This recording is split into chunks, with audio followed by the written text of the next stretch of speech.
Hello बच्चों, आपका स्वागत है हमारे YouTube चैनल पर। आज हम आपके लिए बीपीएससी विशेष शिक्षक परीक्षा 2026 29 जनवरी 2026 एनालाइज 30% लेकर आए हैं। और इस परीक्षा में इस टाइप के प्रश्न पूछे गए हैं। बिहार के सबसे उग्र कृषक नेता कौन है?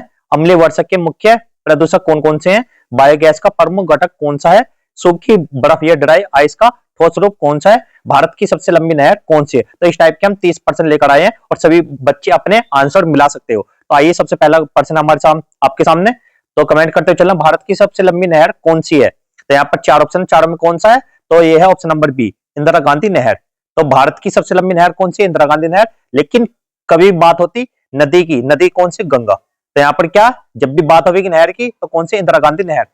ये कौन से राज्य में, इसके बारे में समझने देखो। भारत की सबसे लंबी नहर इंदिरा गांधी नहर है, जो मुख्य रूप से राजस्थान में सिंचाई के लिए बनाई गई। तो कौन से राज्य में? राजस्थान में है।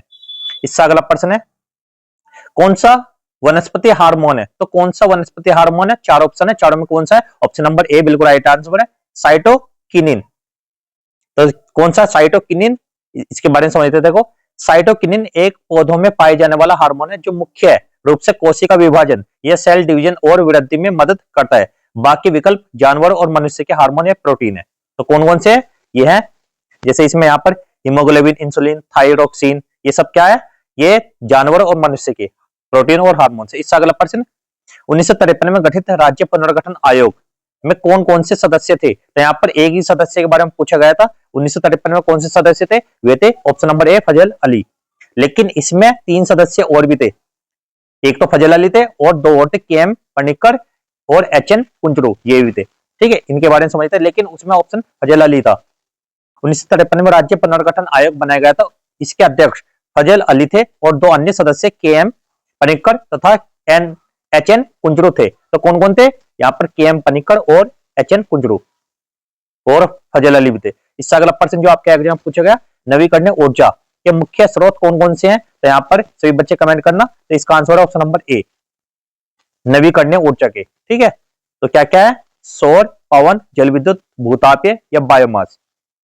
इनके बारे में समझते हैं। नवीकरणीय ऊर्जा वे ऊर्जा स्रोत है जो प्रकृति से बार बार मिलते हैं, रहते हैं और जल्दी खत्म नहीं होते। जैसे सूर्य की रोशनी, सौर, हवा, पवन, पानी, जल विद्युत, पृथ्वी की गर्मी, भूतापीय और जैव पदार्थ, बायोमास। ये सब क्या है? नवीकरणीय के उदाहरण है। इससे अगला प्रश्न, प्रथम गोलमेज सम्मेलन 1930-31 के समय भारत के गवर्नर जनरल या वायसराय कौन थे? तो कौन थे? यहाँ पर सभी बच्चे कमेंट करना। तो इसका आंसर है option number A, Lord Irwin. तो कौन थे? Lord Irwin. प्रथम गोलमेज सम्मेलन लंदन में नवंबर 1930 से जनवरी 1931 तक हुआ था। उस समय भारत के वायसराय कौन थे? लॉर्ड इरविन थे। इससे अगला प्रश्न, अम्लीय वर्षा के लिए मुख्य प्रदूषक कौन कौन से हैं? तो यहाँ पर ऑप्शन नंबर ए बिल्कुल राइट आंसर है, SO2 और NOx। एक्स का मतलब क्या है यहाँ पर? और कुछ भी यहाँ पर आ सकते हैं एक्स। जैसे अम्लीय वर्षा का मुख्य कारण सल्फर डाइऑक्साइड, SO2 और नाइट्रोजन डाइऑक्साइड। नाइट्रोजन ऑक्साइड गैसे होती है, ये हवा में जलवाष्प से मिलकर सल्फ्यूरिक अम्ल और नाइट्रिक अम्ल HNO3 बनाती है, जिससे बारिश का पानी अम्लीय हो जाता है। तो नाइट्रोजन ऑक्साइड है और सल्फर डाइऑक्साइड। इससे अगला प्रश्न, शांत घाटी या नेशनल पार्क भारत के किस राज्य में स्थित है? तो यहाँ पर पूछा था साइलेंट वैली या शांत घाटी किस राज्य में स्थित है? तो यह ऑप्शन नंबर बी, केरल राज्य में स्थित है। शांत घाटी या साइलेंट वैली भारत के केरल राज्य के पलक्कड़ जिले में स्थित है। एक प्रसिद्ध नेशनल पार्क है। यह नीलगिरी पहाड़ियों में से एक है और अपनी जैव विविधता व सदाबहार वर्षा वनों के लिए जाना जाता है। इससे अगला प्रश्न, बायोगैस का प्रमुख या मुख्य घटक कौन सा है? तो कौन सा? ऑप्शन नंबर बी, मीथेन या मेथेन बायोगैस का एक प्रमुख उदाहरण है। बायोगैस मुख्य घटक मीथेन होता है, लगभग 50% से 75%। इसलिए यह ज्वलनशील होती है और ऊर्जा का अच्छा स्रोत मानी जाती है। इसमें CO2 भी रहती है। सूखी बर्फ या ड्राई आइस किसका ठोस रूप है? तो यह ऑप्शन नंबर सी बिल्कुल राइट आंसर है, ठोस कार्बन डाइऑक्साइड, CO2। सूखी बर्फ कार्बन डाइऑक्साइड CO2 का ठोस रूप होती है। यह लगभग 78.5 डिग्री सेल्सियस पर सीधे ठोस से गैस बन जाती है, तरल नहीं बनती, इसलिए इसे ड्राई आइस कहते हैं। उपयोग कोल्ड स्टोरेज, फ्रोजन फूड और स्टे सोम में धुआं फॉग बनाने में किया जाता है। इससे अगला प्रश्न, बिहार के सबसे प्रमुख और उग्र कृषक नेता कौन थे? तो ये था option number A, Swami Sahajanand Saraswati. Bihar में किसान आंदोलन को मजबूत करने वाले सबसे बड़े और उग्र नेता स्वामी सहजानंद सरस्वती थे। उन्होंने 1929 में बिहार प्रांतीय किसान सभा बनाई और किसानों को जमींदारों व अंग्रेजों के खिलाफ संगठित किया। इसी कारण उन्हें किसान आंदोलन का जनक और किसान प्राण भी कहा जाता है।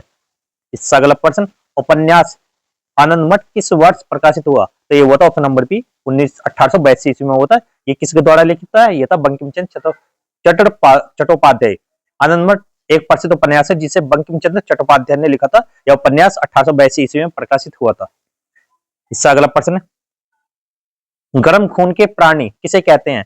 तो यह ऑप्शन नंबर बी जो अपने शरीर का तापमान लगभग स्थिर रखते हैं। तो यहाँ पर ऑप्शन थे, तो ऑप्शन में से इनमें से कोई नहीं आता।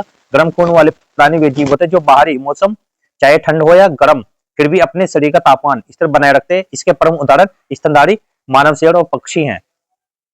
इससे अगला प्रश्न, 81वें गोल्डन ग्लोब्स 2024 में सबसे अधिक पुरस्कार कौन किस फिल्म ने जीती? ये जीती थी ऑप्शन नंबर बी ओपेनहाइमर ने जीती।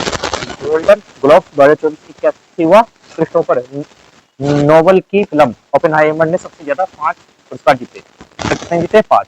ऑपरेशन बर्गा 1978 किस राज्य का भूमि सुधार कार्यक्रम था? ये था ऑप्शन नंबर बी पश्चिम बंगाल का। ऑपरेशन बर्गा को 1978 में पश्चिम बंगाल सरकार ने शुरू किया था। इसका उद्देश्य था बटाईदारों किसानों का पंजीकरण करना, उन्हें जमींदारों से बेदखली के खिलाफ सुरक्षा देना और उपज में उचित हिस्सा सुनिश्चित करना, जिससे ग्रामीण गरीब सशक्त बने। अगला प्रश्न, पृथ्वी और सूर्य के बीच सबसे अधिक दूरी कब और किस घटना के दौरान होती है? ये होती है ऑप्शन नंबर सी 4 जुलाई और उस समय था अपसोर। तो क्या लगाना था? अपसोर लगाना था। पृथ्वी और सूर्य के बीच अधिकतम दूरी लगभग 152.1 मिलियन किलोमीटर होती है। यह हर साल 4 जुलाई के आसपास घटती है और इसे अपसोर कहते हैं। इस समय पृथ्वी अपनी कक्षा में सूर्य से सबसे अधिक दूर होती है। तो आज की वीडियो को यहीं पर समाप्त करते हैं। वीडियो अच्छी लगी तो वीडियो को लाइक करना, चैनल को सब्सक्राइब करना। मिलते हैं अगली वीडियो में, तब तक के लिए गुड बाय, जय हिंद, जय भारत।